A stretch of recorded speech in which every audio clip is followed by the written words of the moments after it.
We arrive at the crime scene. This is a photo taken of the room after the body was taken out. Let me show you here. And here you can see the blood splatter. It is important to note that he was discovered in a locked apartment. So this was definitely a cause for concern. Also, additionally, if you look in the middle of the room, you can see some computer parts were being worked on. None of these were complete projects. And that also resulted in the cause of death, as confirmed by medical experts that we spoke to. So, something clearly went wrong here. As you can see, there was some type of explosion or some projectile that came from this this mess in the middle. So these electronic parts, something went wrong here. Something occurred that caused his death. Shrapnel basically came out, and that caused, bleeding, hemorrhaging, and it killed him immediately, effectively. And that caused the blood to smear right in front of where he was leaning against, as you can see on the counter straight ahead, and as well as hit all the way up to the ceiling. Now let's take a moment to consider one of the most important aspects of any case is motives. So Joey, he's an independent builder of computers, but he has yet to actually sell anything. So that makes it a little hard. It's not like he was on the market per se. So he recently bought some parts from an online website. So we don't have much of a motive to go by. Now, his father is deceased. His mother says he's quite the loner. He spends a lot of time at home reading and playing video games. Seems to make sense. He does have a lot of video games, several full shelves of books, and a very high electric bill. Now, on the day of his death, we also have a library receipt, and it shows a list of books, and I will get to that evidence in a moment. So, people with known access to this apartment, basically it is himself and the landlord. So, the thing is, his rent history was perfect. There was no complaints to the landlord from neighbors, and on top of that, the landlord has an airtight alibi, so he's not considered a suspect at this time. Now, if you think about, could anybody else have access to stealing the key from the landlord's copy of the key? And the access mainframe had shown it has not been accessed in months since Joey had left his key inside at one time and he needed the landlord to help open his door for him. And on top of that, there has been no fingerprints found on the landlord's key for Joey's room. Here is a copy of the library receipt that was the day that he died. He purchased these books, and this one just shows that, okay, so he was alive at this time for sure, died a few hours after this purchase was made. So, going to investigate any possible suspect that we can possibly come up with. So, here is the next thing that we ended up doing. We went to see the seller of the parts that Joey had purchased from a man named David. So we went to meet with him. Now, David acts very shocked, just perplexed that any investigators were there to see him at all. And so the detectives tell David that he was the last known person to contact Joey. So that they have any sort of disagreement, any mishandling of funds or something, because these days anything can become a motive. Anything can be a reason for murder, sadly. But that is the case in many times. Most murders are senseless. So, David says that it was just free old Transformer parts that he gave him. So they asked David if there was a fight, a misunderstanding, anything. I mean, he says that basically he just gets rid of junk to people often, and he doesn't remember specifically, but he figures it wouldn't be much of a fight or disagreement because it was free stuff. So, the next thing that they did, they got some phone records and access to David's emails. here are David's phone records as handled by his business. So as you can see here, we have a list of people and dates going all around from the time of the business starting.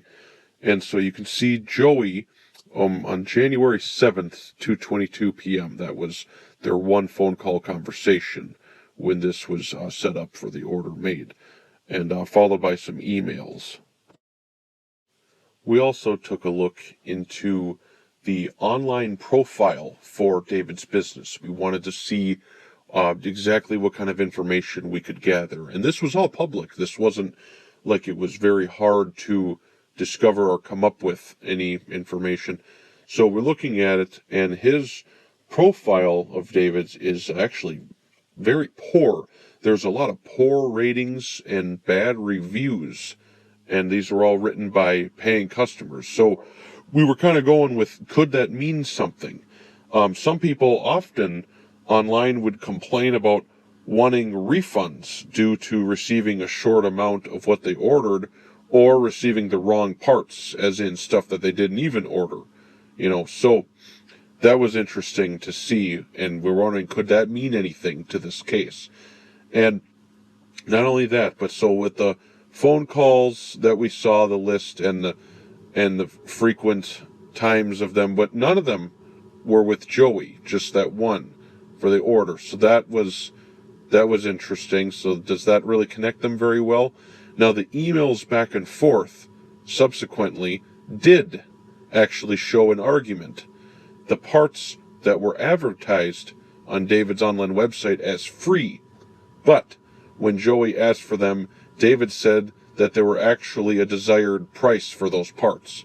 Now Joey already gave David his address, and David told Joey that since it was already falsely advertised as free, he would keep to his word and give him the parts for free still.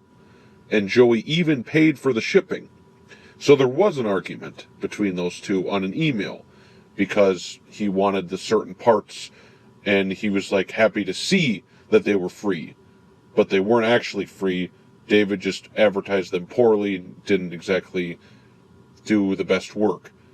But so even with all that, David agreed to give up those parts for free because they were falsely advertised as such, and Joey even paid for them to be mailed out. He paid the shipping fees and the postage. So does that count as much of a motive? Kind of hard to say. Detectives did confront David on the argument that did ensue from the email exchanges and questioned him as a possibly motivated suspect for killing Joey. And David basically said, well, he's talked to a lot of customers, and, it's hard to remember which one was which. But he does remember that argument now, after being reminded. And yes, after the email argument, he basically said he didn't want to take the fall and get another bad review. He couldn't afford that for his business. So he took the fall. And he, said, okay, I'll give you the stuff for free as advertised. So that's what we got out of him then. Now, detectives heard from forensics. Joey was working on new parts for a transformer on his work desk. And, they were trying to be put together through pieces that he had bought and purchased. And he was reading his books at the time on how wiring a transformer for a computer. Now, the pieces of the explosion reveal that the transformer piece was a really old one. This was outdated by today's standards. So, no other transformer part was in his apartment. Shocked and confused, was this a clue here? Did David send Joey the wrong parts, knowing his project could kill him, for revenge and avoiding another bad review to ruin his reputation? The forensics team showed the detectives the book. It was recently ordered, so in other words, Joey must have been an amateur at his work.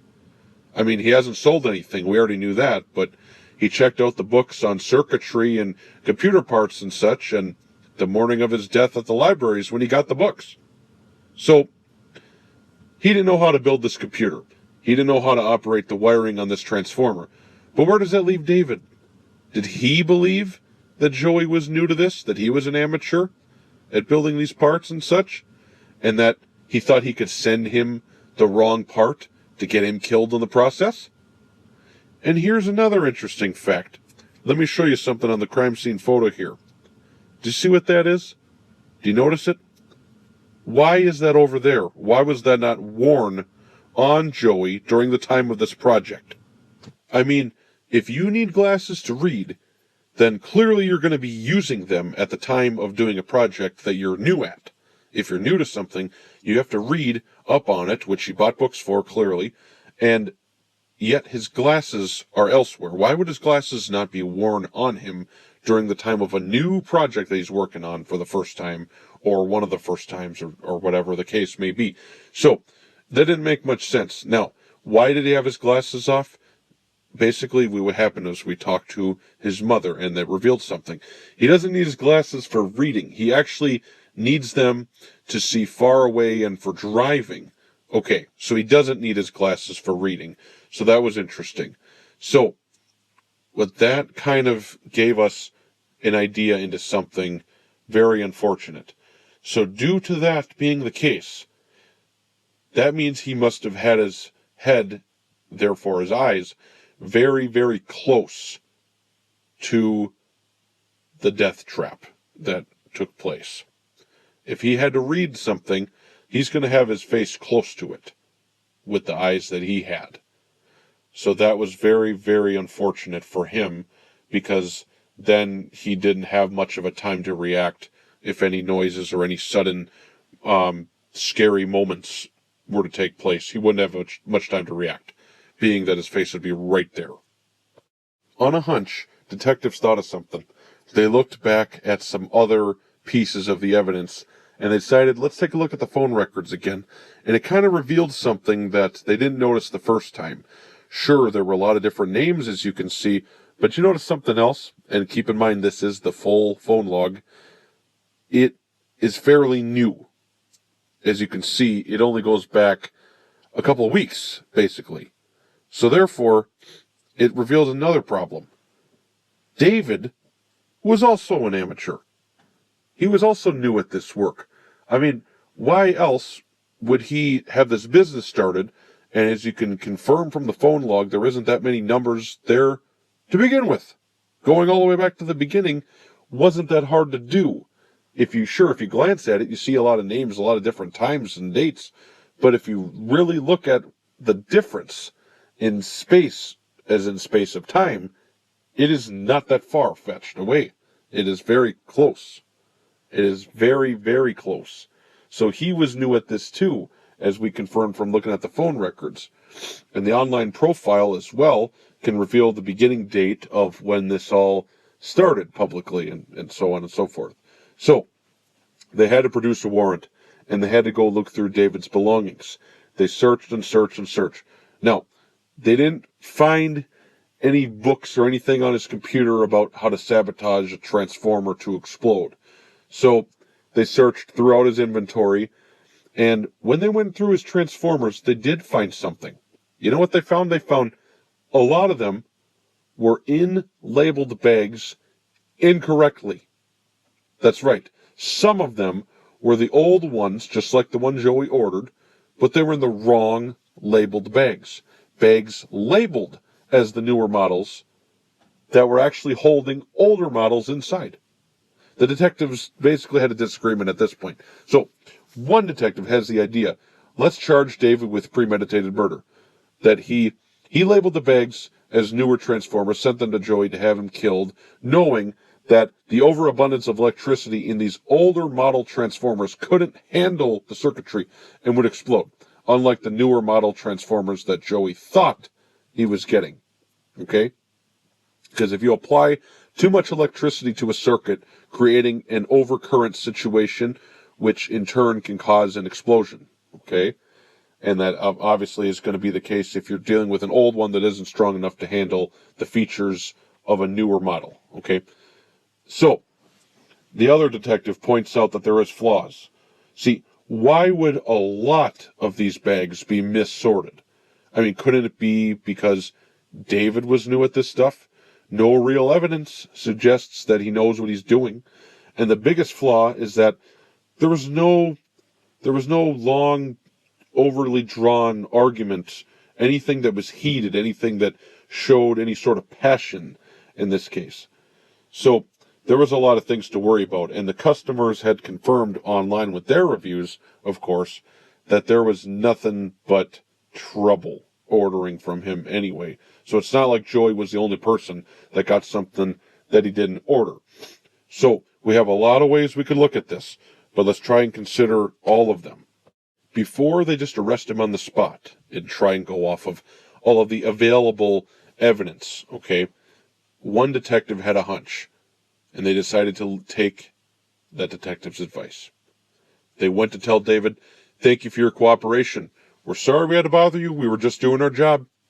Now, we will be forced to eliminate you as a suspect. Thank you for your time and patience." So they set up an operation. That's what they told him, but they set up an operation in secret. So they waited a month, or a little over a month, I should say. They made a fake online account, these detectives did. With that being said, they ordered a very new Transformer model and paid a very expensive price for it via David's business. So, in 3 days, they received their package. And guess what, folks? It was the wrong Transformer. That's right. So David was declared innocent.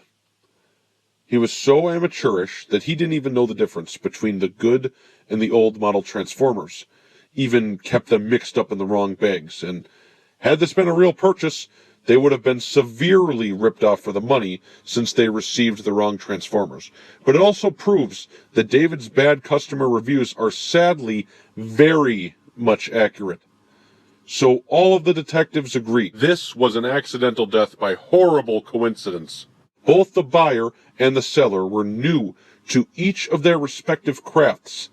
And without David knowing that he sold Joey a week-old Transformer that could explode from the overload of wiring, applying, again, too much electricity to the circuit, creating an overcurrent situation, which in turn can cause explosions, which happened in this unfortunate case.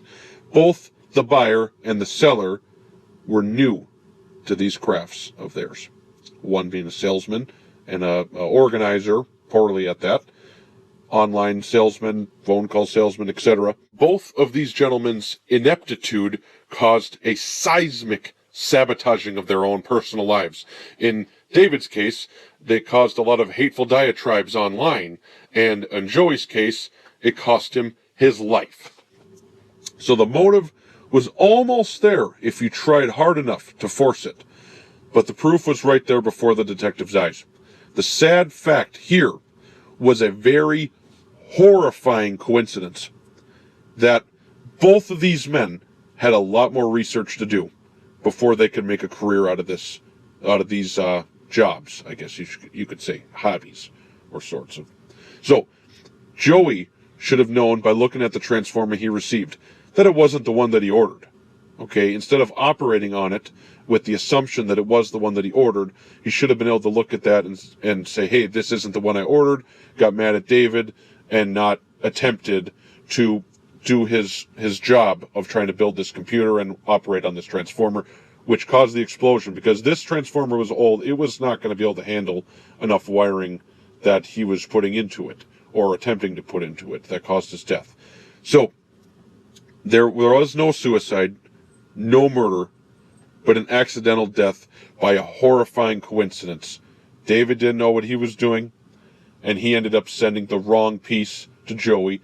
Joey didn't know enough about what he was doing, and he ordered a certain piece that should have worked, ended up getting the wrong piece, a piece too weak that would never survive the amount of wiring he was going for, caused an explosion which killed him because his face was too close to it, as he had to be close to anything for him to read, and then caused his own death due to a very, very unfortunate lack of research. He bought the books, sure, but doing research on the fly caused him to die.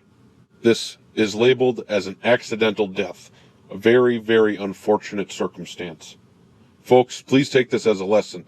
If you're going to do something, you don't just do the research on the fly. You need to do your research for a while. And make sure you know what you're working with. Because if you just assume that everything you're getting, you just trust, and you trust everything, and you know it's going to work in your head, well, you don't know that, and you can't know that. That's the hard, sad truth. We want to believe so. We want to believe strongly in our hearts that we can just conquer anything in our path. But the truth is, you cannot be thinking with emotion if you plan on surviving at the end of the day. I will leave you with this. A paradox to surge your critical thinking output to the spatial parameters of this episode's focal point. In Joey's case, do the ends justify the means if the means at the end weren't justified due to the platitude of research being omitted from the victim's brainwaves, accompanied by his incognizance for his ambivalence to building parts while remaining incipient to the hobby of which he contained a rudimentary understanding?